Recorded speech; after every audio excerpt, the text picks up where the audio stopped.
So the U.S., lap. as you point out, pursued regime change in Iraq. Ruel, would you support regime change as part of taking a hard line against Iran?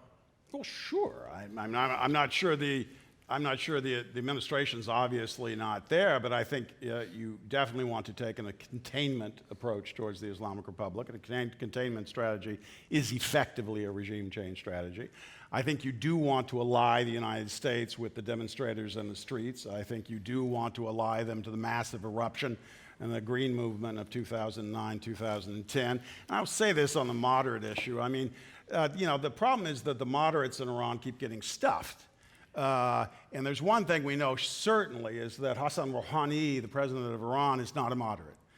He is a founding father of the security state. He's a founding father of the intelligence ministry. And I must just say that some of the commentary that came out of the Obama administration about him was just historically absurd. It had no basis in primary material.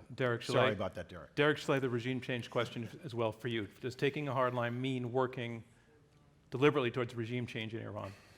It is hard to see how the United States is going to have a Middle East that is congruent with our interests with the current regime in Iran. That doesn't mean that regime change equals military invasion, like we saw in Iraq. But I think U.S. presidents from both political parties have made this clear. Even Donald Trump, I think, agrees with this, that it's hard to see how the United States can serve its interests with the Islamic regime in Iran. So what are the implications of that, Kori Schake? Well, it depends on whether you're actively going to do anything about it. I agree with Raul that aligning ourselves with people who peacefully protest for political change in their own countries is almost always where the United States ought to seek to be. But whether you take action to overthrow the Iranian government or whether you do something, use our tools at hand to draw attention, to create friction between the government and their people. For example, by drawing attention to the fact that the Iranian government struck 10,000 names off the electoral rolls for parliament because these people had political views that the Iranian government wouldn't support. To draw attention to the human rights violations, to the torture of prisoners arrested in 2009. We can do those kinds of things and help force accountability on the Iranian government. But doing more than that, I worry would open us up to a John Mearsheimer in future. John Mearsheimer. Just 2 quick points. You know how ballistic we go when countries like Russia interfere in our domestic politics? Again, the hypocrisy here is just stunning.